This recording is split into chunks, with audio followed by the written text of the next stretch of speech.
AP గారు అయితే పూర్తి విశ్వాసంతో ఉన్నారంటే ఈ ఆయిల్ కొరత వల్లే కొంత ఒత్తిడి అమెరికా మీద పెరుగుతుంది. అది ఒకటే కాదు, మనం చూస్తాను ఈ వెస్ట్ ఏషియా కంట్రీస్ అన్నీ, సౌదీ లేకపోతే ఖతారు, కువైట్, ఇవన్నీ కూడా అమెరికా బేస్లు పెట్టుకోవడానికి ఉపయోగపడ్డాయి.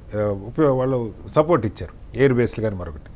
ఇప్పుడు వాళ్ళ మీద దాడి జరుగుతుంటే కారణాలు ఏమైనా వాళ్ళు ఇరాన్ మీదకి ప్రత్యక్షంగా దాడికైతే వెళ్ళట్లా, బెదిరింపుల దాకా వెళ్తున్నారు. కానీ బట్ వాళ్ళు నష్టపోతున్నారు. అక్కడ హాస్పిటల్ మీద దాడి జరుగుతుంది, వాళ్ళ ఆయిల్ రిఫైనరీస్ మీద దాడి జరుగుతుంది, ఎయిర్పోర్ట్ల మీద. ఆఖరికి ఇంక వాళ్ళ లేటెస్ట్ ఏంటంటే డీసాలిటేషన్ ప్లాంట్స్ మీద కూడా, తాగునీరు మొత్తం వాళ్ళకి డీసాలిటేషన్ చేసుకుంటేనే, బట్ వాటి మీద కూడా దాడి జరిగే పరిస్థితి దారుణంగా. అంటే ఇరాన్ ఇక ఏవైనా చేయడానికి సిద్ధపడుతుంది.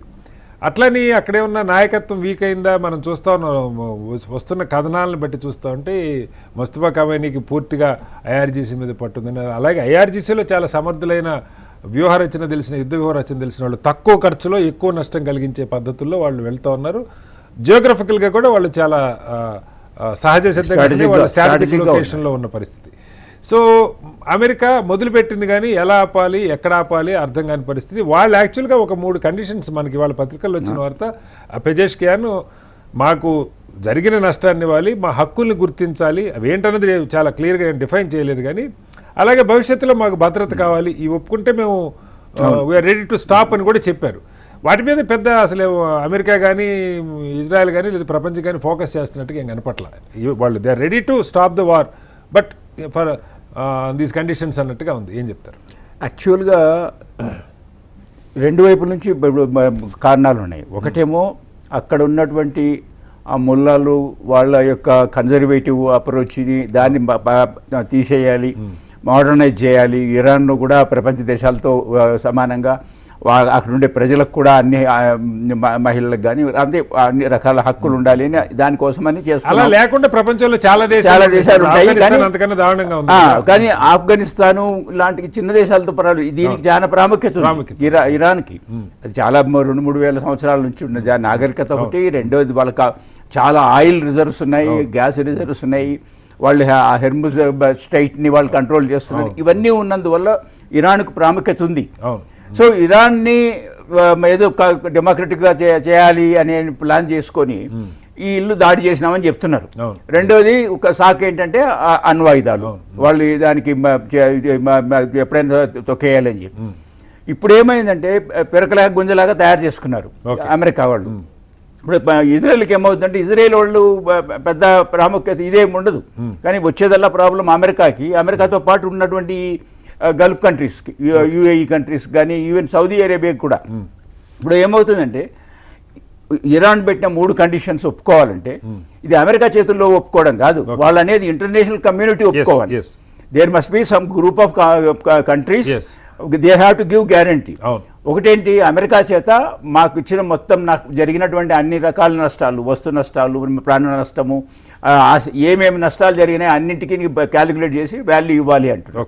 అది ఎవరు చూడాలి? అమెరికా ఎస్ఆర్ నో అన్న తర్వాత విషయం, ఒక ఇంటర్నేషనల్ కమ్యూనిటీ ఒప్పుకోవాలి. రెండోదేమో ఇంకో భవిష్యత్తులో మేమెవరు మా మీద అటాక్ చేయరు అంటే దానికి ఎవరుగా గ్యారంటీ ఇవ్వలేరు. కానీ వాళ్ళు పెట్టిన కండిషన్స్ అవి. ఇంకో పక్కన ఏంటంటే ఎవరు బాధ్యత తీసుకోవాలి దీనికి, who will bell the cat అనే పరిస్థితి వచ్చింది. యునైటెడ్ నేషన్స్ కూడా బాగా బలహీనం థ్యాంక్స్ టు అమెరికా. వాళ్ళే చేశారు. ఒక టైంలో మేము బయటకు వచ్చేసామన్నాడు కదా ట్రంప్, మాకు ఆ యుఎన్ఓకు సంబంధం లేదు, యూఎన్ఓ సంబంధం లేదు, దేనికి మాకు అవసరం లేదు అనే లెవెల్కి వెళ్ళిపోయినారు. కాబట్టి యుఎన్ఓ ఏమి చేయలేదు, యుఎన్ఓ ఏమీ చేయలేదు.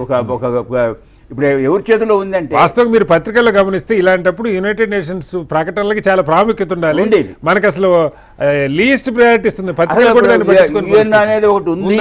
దానికి దేశాలపైన చర్యలు తీసుకునేదానికో లేకపోతే చెప్పేదానికో లేకపోతే మధ్యవర్తిత్వం చేసేదానికో అవకాశం ఉంటుంది అనేది లేకుండా చేసేసారు. దానికి స్పైన్లెస్ అయిపోయింది ఇప్పుడు యుఎన్ఓ వరకు. కాబట్టి ఇప్పుడు ఏం కావాలి, పుతిన్ లేదా జింపింగ్ వీళ్ళు ఉన్నారు కదా, వీళ్ళు ఎవరన్నా ముందుకొచ్చి మేము మధ్యవర్తిత్వం చేస్తాము అని చెప్పి, ఈవెన్ మన మోడీ గారు కానీ ఇలాగ కొంతమంది ఇంటర్నేషనల్ లీడర్స్, బ్రిటిష్ ప్రధాని, కెనడా ప్రధాని, వీళ్ళు ఒక జాయింట్గా కలిసి దీంట్లో ప్రమేయం వాళ్ళు ముందుకు వస్తే కొంచెం ఆగుతుంది. ఓకే లేకపోతే ఇప్పుడు ట్రంప్కి ఆల్మోస్ట్ ఆయనకి ఏం చేస్తున్నాడో ఎవరికి తెలియని పరిస్థితి తెచ్చిపెట్టాడు. ఆయన ఒకరోజు ఎస్ అంటాడు, ఒకరోజు నో అంటాడు. ఆయన ఎస్టిమేట్ అంతా ఫెయిల్ అయిపోయింది. ఇప్పుడు ఫెయిల్ అయిపోయి బట్ట మళ్ళ మీద బట్ట తీసుకునే దానికి ఆయన చేత కావడం. అండ్ ఇంకోటి ఏంటంటే నార్మల్గా ఆయన ఎలక్టెడ్ ప్రెసిడెంట్ కాబట్టి అమెరికా అంతా ఆయన వెనకలు ఉండాలి. కానీ ఆయన తప్ప ఎవరు ఉన్నట్లేరు అక్కడ. కాంగ్రెస్లో సపోర్ట్ లేదు, పబ్లిక్గా సపోర్ట్ లేదు. ఆయన చేసినటువంటి ఈ దారుణాల వల్ల అమెరికా ఇన్ఫ్లేషన్ పెరిగిపోతుంది, ధరలు పెరిగిపోతున్నాయి, ఆ ఇంపాక్ట్ వస్తుంది. ఈ టారిఫ్ మొన్నటి వరకు పూటకు టారిఫ్లు మార్చి కన్జ్యూమర్ ప్రైసెస్. సో ఈ దేశాలు మీరు అన్నట్టుగా ఈ దేశాలు ఏమన్నా చైనా అంటే చైనా రష్యా చొరవ తీసుకుంటే వాళ్ళు ఒప్పుకుంటారు లేదు, కానీ ఇండియా లాంటి దేశాలు లేదు, ఫ్రాన్స్ లాంటి దేశాలు కొంత తటస్థంగా ఉండేవాళ్ళు, వాళ్ళ అభిప్రాయాన్ని ఇన్ఫ్లుయెన్స్ చేసేవాళ్ళు. ఇప్పుడు ఇంగ్లాండ్ కానీ కెనడా కానీ రష్యా కానీ ఇంతకుముందు తర్వాత స్విట్జర్లాండ్ కూడా నార్మల్గా స్విట్జర్లాండ్ న్యూట్రల్ కంట్రీగా ఉంటుంది కాబట్టి ఇలాంటి సమయాలలో వాళ్ళు ముందుకు వస్తారు. వచ్చి మేము చెప్తాము, విల్ హ్యాండిల్ ది సిచ్యువేషన్, ముందు సీజ్ ఫైర్ చేయండి అంటారు. అంటే మీరు ఫైరింగ్ ఆపండి, మీరు ఆపండి, మేము మధ్యలో ఏం కావాలో చూస్తాం. దీనికి వయా మీడియా చేయాలి ఎప్పుడైనా. ఇప్పుడు వాళ్ళు అడిగినవన్నీ ఇవ్వలేకపోవచ్చు. దాంట్లో లేదు, ఇవి సమంజసంగా ఉన్నాయి, ఇవి న్యాయంగా ఉన్నాయి, ఇది కరెక్ట్ మేము చేస్తున్నాం అనేది స్విట్జర్లాండ్ లాంటి న్యూట్రల్ కంట్రీస్ కానీ, లేకపోతే ఇంగ్లాండ్, కెనడా, ఫ్రాన్స్, ఇండియా, పర్టికులర్గా రష్యా, ఎందుకంటే పుతిన్ క్యారీస్ సమ్ వెయిట్. ఉదాహరణకి ఏమైందంటే ఇరాన్ పుతిన్ తోటే మాట్లాడుతున్నట్టు, ట్రంప్ గారు కూడా పుతిన్ తో మాట్లాడారు. ఆయన అందరితో మాట్లాడుతున్నాడు అంటే ఇప్పుడు ఫోన్లు చేసి మీరు ఎదురు సెటిల్ చేయండి, ఆ స్థితి తెచ్చుకున్నాడు ఇప్పుడు ఆయన. రైట్ సార్, మళ్ళీ